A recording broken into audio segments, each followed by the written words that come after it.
मेरे पास ये हरियाणा उत्सव की टीम वाले आए थे। मैं इनका भी आभार प्रकट करता हूँ कि मेरे विचार आप लोगों तक पहुँचाए।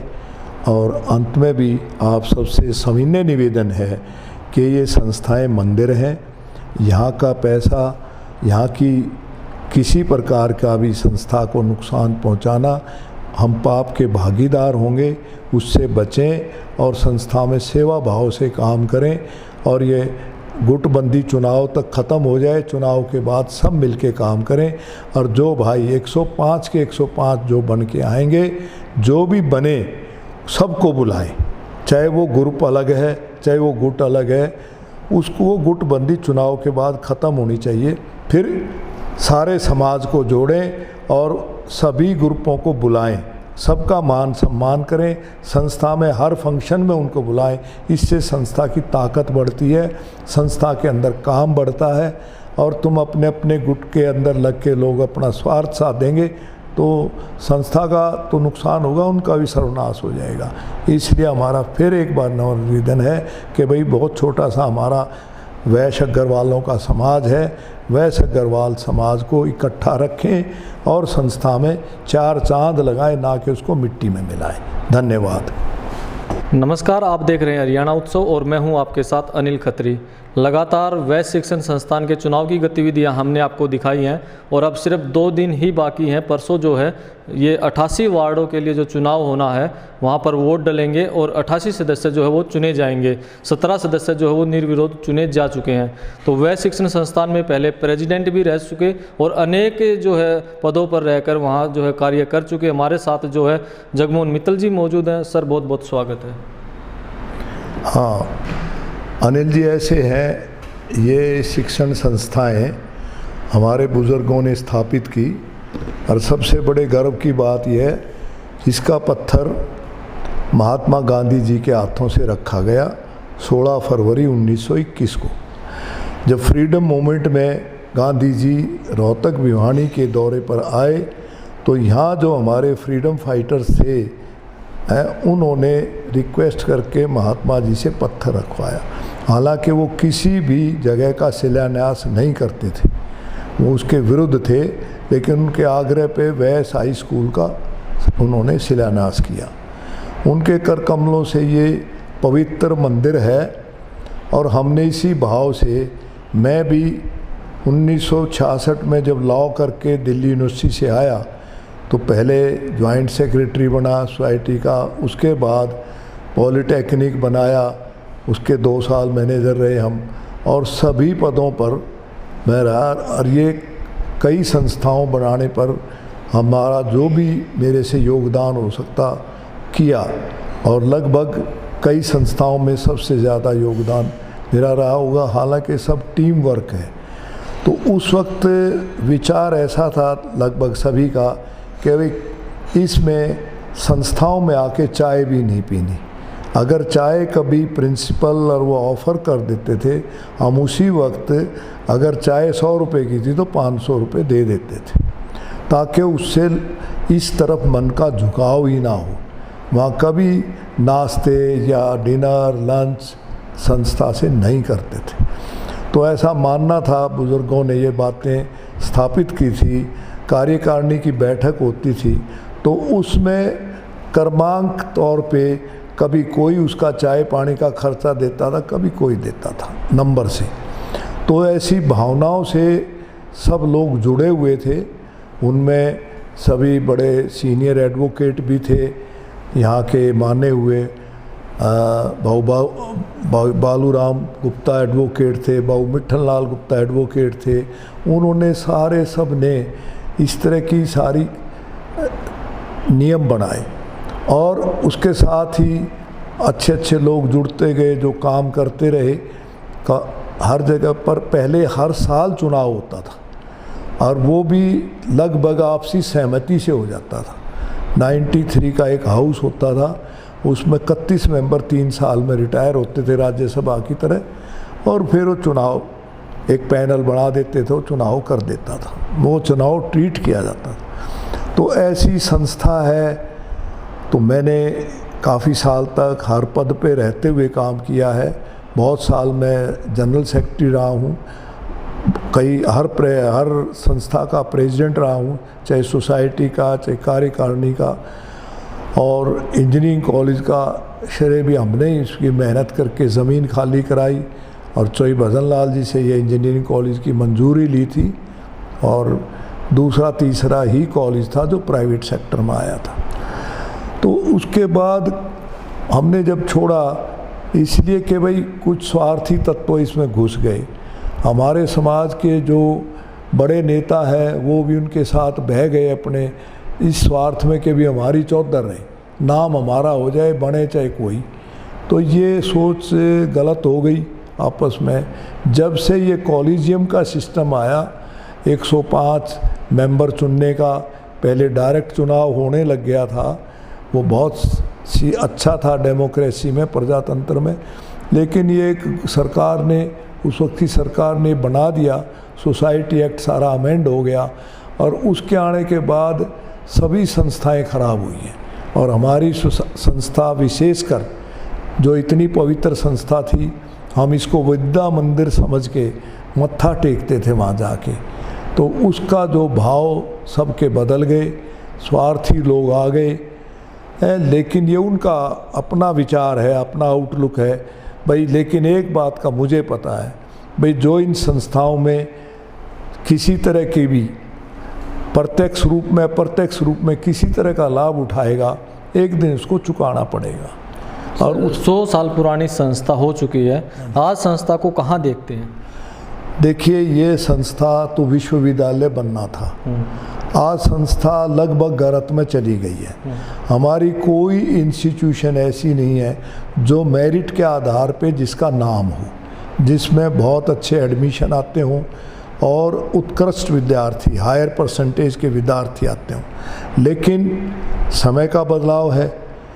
अब लोग, अगर इस तरह की सोच के लोग जो शिक्षा को कुछ समझते ही नहीं, सिर्फ ये समझते हैं भाई प्रिंसिपल ने मुझे माला पहना दी और मैं प्रिंसिपल का स्टेटस ख़त्म कर दिया। हमने उनका मान सम्मान रखा है। प्रिंसिपल प्राचार्य का पद है उसका, आचार्य और प्राचार्य संस्थाओं में है, उनका उसी तरह सम्मान होना चाहिए। आज वो सम्मान ही ख़त्म कर दिया। और इस बार जो है युवा बहुत ज़्यादा चुनाव लड़ रहे हैं सर। देखिए, अभी क्या है, जो अच्छी छवि के लोग थे अधिकतर, वो चुनाव नहीं लड़ रहे, छोड़ गए फील्ड। और जो और समाज के, भाई हमारे विशेष तौर पर रोहतक के जो हमारे अच्छे समाज के लीडर हैं, उनकी भी सोच में फ़र्क आ गया। जैसे मनमोहन गोयल हैं, हमारे साथी हैं, मेयर हैं शहर के, और पुराना संस्था से जुड़े हुए हैं, प्रधान भी रहे हैं। और इसी तरह राजेश जैन भी अब हमारे यहाँ एक्टिव हुए हैं। लेकिन ये सम्मानित व्यक्ति हैं। इन जैसे व्यक्तियों को किसी धड़े के साथ नहीं जुड़ना चाहिए। इनको तो उनको आशीर्वाद देना चाहिए जो अच्छी छवि के ईमानदार लोग हैं। जो संस्थाओं को लूट के खा रहे हैं या उन पे भ्रष्टाचार के आरोप हैं, ऐसे लोगों का साथ नहीं देना चाहिए, चाहे कोई भी हो। कल को मैं भी हूँ तो मेरा भी एक ही संदेश है, लोगों से एक ही निवेदन है, वे जो भी चुनाव लड़ रहे हैं, अगर बन के आते हैं तो इसको मंदिर समझ के ईमानदारी से काम करें। ये उनको मेरी शुभकामनाएं, जो भी चुन के आएंगे। और जो 17 कैंडिडेट निर्विरोध चुने गए हैं, वो भी आत्मा की आवाज़ से काम करें, किसी के दबाव में काम ना करें।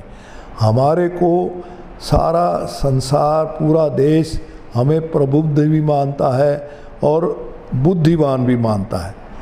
तो हम तो कम से कम एक ऐसा उदाहरण पेश करें कि हम अपनी बुद्धि से काम कर रहे हैं। जैसे वैश्य समाज के लिए तो विशेष तौर पर अग्रवालों के लिए बनज बुद्धि कि उनके अंदर बहुत ज़्यादा काबिलियत है, योग्यता है। तो मेरा निवेदन है भाई, योग्यता वाले लोग आ रहे हैं, वो अपने समाज का, हमारे महाराजा अग्रसेन ने जो हमें सिखाया है, जो हमें मार्गदर्शन दिया है और जो हमारे समाज की प्रतिष्ठा है, उसको रखते हुए तो वो ये ध्यान रखें, चाहे चुन के आ जाएं, धड़े से आ जाएं, कैसे आ जाएं, भाई ईमानदारी से काम करो। और वोटरों से भी ये निवेदन है कि भाई आप हर धड़ेबंदी से ऊपर उठ के ईमानदार अच्छी छवि के लोगों को वोट दें। गलत आदमियों को वोट देने से बड़ा भारी पाप होगा उनके सिर पे। क्यों? उनकी वोट है, वो उनकी वोट से बन के अगर वहाँ भ्रष्टाचार करते हैं, दूसरी तरह की बदफेलियाँ करते हैं, तो वो दोषी हैं। और जो सपोर्ट कर रहे हैं मेरे समाज के कुछ प्रतिष्ठित व्यक्ति, सम्मानित नेता, उनको भी ये सोचना होगा, अगर उनके द्वारा समर्थित कोई उम्मीदवार बन के आता है और फिर वहाँ गलत काम करता है तो वो जिम्मेवार है, वो पाप के भागी हैं, अपने आप को बचा नहीं सकते कि भाई हमने तो खाली समर्थन करा था, हम तो खुद तो बने नहीं। उनको चाहिए वो खुद बने और संस्था में आगे आके वो प्रधान बने ताकि संस्था ठीक चले। तो मेरा तो इसलिए मैंने भाई मनमोहन गोयल से कहा भाई आप ही बनो और इनको ठीक चलाओ ईमानदारी से आप पहले, क्योंकि वो ईमानदार व्यक्ति, अच्छी छवि के लोग हैं। तो क्या आप भी जो है इस चुनाव में किसी का समर्थन करेंगे? नहीं, मैंने तो 12 साल हो गए ना मैंने वोट डाली। मेरे परिवार की, मेरे रिश्तेदारों की आज भी तकरीबन 250 वोट हैं। कईयों का हमने नवी वो भी नहीं कराया, क्योंकि उनको सबको बुलाना और करना, वोटें डलवाना सिरदर्दी का काम है। तो मेरी फैमिली तैयार नहीं थी, उन्होंने कहा जी आप ये छोड़ दो। तो हालांकि हमें उन संस्थाओं को हमने अपने खून से सींचा है, ऐसे छोड़ना तो नहीं चाहिए, लेकिन मजबूरी हमने छोड़ दिया क्योंकि मेरा स्वार्थ कोई नहीं है। आज भी इतना ही स्वार्थ है कि जो भाई बन के आए वो ईमानदारी से काम करें और लोग जिनको चुने वो इस बात को समझ लें, अगर हम एक गलत वोटर को भेजते हैं, एक गलत आदमी को बनाते हैं, तो एक मछली सारे तालाब को गंदा कर देती, वो वहाँ गंदगी फैलाएगा।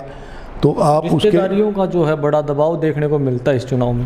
हाँ, वो ऐसे ना सब बनियों की, अग्रवालों की रिश्तेदारियाँ, बड़ा छोटा परिवार है। आपस में रिश्तेदार तो 2 कैंडिडेट खड़े, दोनों के वही कॉमन रिश्तेदार हैं। प्रेशर तो पड़ता, उसका भी डर रहा, उसका भी डर रहा, बेचारा अपना असमंजस में ही रहता है। हमने भी इसलिए छोड़ा कि यहाँ पर मेला भर जाता था, 300-400 आदमी हमारे आते, उनके खाने करना, उनका और करना, रिश्तेदारियां निभाना। फिर वो कहते जी क्या काम है, हमें इतनी दूर से बड़े बड़े आदमी थे कि हमें वोट डालने के लिए बुलाते हो, हमारी वोट कटवा दो। तो वो भी दुखी थे। तो उसको देखते हमने छोड़ ही दिया, ना किसी को बुलाना, ना किसी से कहना वोट डाल लो ना डाल लो। अब जो करेगा, अगर वो अच्छे कर्म नहीं करेगा, पाप का भागी वही है। हाँ, इस संस्था का एक वरदान है, जिसने यहाँ का खाया, कहते हैं ना संखिए की एक चुटकी काफ़ी है। जहर तो जहर है, एक चुटकी, वो जहर कोई बोरी भर के नहीं खाया जाता। जहर को तो थोड़ा सा ही बहुत है, वो सारे परिवार को, सारे उसके घर को नष्ट कर देगा। तो जिसने वहाँ वो काम किया वो फला फूला नहीं कभी भी। जो उस संस्था का किसी प्रकार से प्रत्यक्ष रूप में वहाँ 4 अपने रिश्तेदार लगा दिए, बगैर पोस्ट के लगा दिए, बगैर क्वालिफिकेशन के लगा दिए, ये भी लूट है, संस्था को लूट लिया। हर तरह किसी प्रकार से करो, वो संस्था के साथ ज्यादती है, वहाँ के फंड्स को खा रहे हैं। तो इसलिए मेरा तो ये मानना है भाई, जो करेगा फलेगा नहीं, चाहे आदमी कितना ही सोच ले। मैंने किसी को वहाँ का पैसा खा के, वहाँ के संस्थाओं को दुरुपयोग करके मैंने किसी को बढ़ते हुए नहीं देखा। उसका पतन निश्चित है। और मेरा अंत में भी यही निवेदन है कि मैंने सभी पदों पे तक लगभग 28 साल पदों पे रहा हूँ, अनेक पदों पे। आज तक कोई मेरे को 1 रुपए की भी उंगली उठा दे तो मैं जो हर्जाना देने को तैयार हूँ, समाज के जूते खाने को तैयार हूँ। हमने कभी भी किसी चीज़ में ये अपना को निष्पक्ष रखा, बल्कि मुझे तो राजनीतिक तौर पे इन संस्थाओं के अंदर घुस के बहुत नुकसान हुआ। इनमें घुसना नहीं चाहिए राजनीतिक व्यक्ति को। तो और समाज में जो सेवा भाव के लोग हैं, तो सेवा भाव से आते थे, अब सेवा भाव ख़त्म हो गया, वहाँ पैसे पैदा होने लगे। पहले तो चंदा मांग के सब संस्थाएं बनाई थी, किसी कोई ऐसे कोर्सेज नहीं थे जिनमें चंदा आता हो। इंजीनियरिंग कॉलेज के बाद फिर दूसरे कोर्सेज आगे और आगे, तो वो चंदा आने लग गया। उसने फिर सारा सिस्टम भ्रष्ट कर दिया। वहाँ रुपए हो गए तो रुपए के पीछे फिर सब भागते हैं। लेकिन अग्रवाल तो कहते थे भी चैनियों का पैसा है, अग्रवाल कभी धर्मादे का पैसा नहीं खाते थे। लेकिन एक्सेप्शन है, कुछ लोग ऐसे हो गए, उनका काम ही वहीं से चलता है। भाई भगवान उनको सद्बुद्धि दे। हम तो अंत में मैं फिर भी यही कहता हूँ अनिल कि इसके अंदर जो भाई किसी प्रकार के लाभ उठाएगा, संस्थाओं का दुरुपयोग करेगा, उसको सज़ा यहीं मिल जाएगी, उसको भुगतना पड़ेगा और उसके परिवार को भी भुगतना पड़ेगा। उसको परिवार को भी विरोध करना चाहिए ऐसे लोगों के, भाई हमारे परिवार तू घर में एक पैसा ऐसा नहीं लाएगा, तू वहाँ गलत काम करता, हमारे को खबर है, रोक के उनको, तो नहीं तो उस परिवार का ही नष्ट हो जाएगा। तो ये बात मैंने कई केसों में अनुभव किया है। वहाँ से कोई वहाँ का खा के कोई फला फूला नहीं है और एक दिन उसकी स्थिति नाजुकी हो जाएगी। तो इस बात को मेरे भाई समझें, मेरे से बहुत सब लगभग छोटे हैं, मैं 81 का हो गया हूँ, 81 साल मेरी उम्र है। तो मेरा अनुभव ये है वहाँ संस्थाओं का कि भाई मेरे से लगभग सभी साथियों से, छोटे भाइयों से ये अपील है कि संस्था में कोई गलत काम ना करो, संस्थाओं को आगे बढ़ाओ। हमारी संस्थाओं की मेरिट ख़त्म हो चुकी है, किसी संस्था का ये नाम नहीं है कि इसमें एडमिशन के लोग धक्के खा रहे हैं, आगे पीछे घूम रहे हैं। तो वो नाम वाली संस्था बनती है, नाम वाली यूनिवर्सिटी बननी थी। तो ये सारा चीज़ हमने लूज़ किया है। तो आज फिर बैठ के मंथन करने की आवश्यकता है कि स्वार्थी तत्वों को निकालो, उनको हराओ और अच्छे लोगों को, चाहे वो यंग हो चाहे बुज़ुर्ग हों, उनके हाथ में सौंपनी चाहिए संस्था। तो ये थे हमारे साथ जो है पूर्व में प्रेसिडेंट भी रह चुके और अनेक पदों पर जो है संस्था में रहकर काम कर चुके हैं। और इन्होंने जो है अपने जो इस बार चुनाव को लेकर जिस तरह के इनके विचार थे आप सभी के साथ साझा किए हैं। तो जगमोहन मित्तल जी हमारे साथ थे। ताज़ा जानकारी के लिए देखते रहिए हरियाणा उत्सव।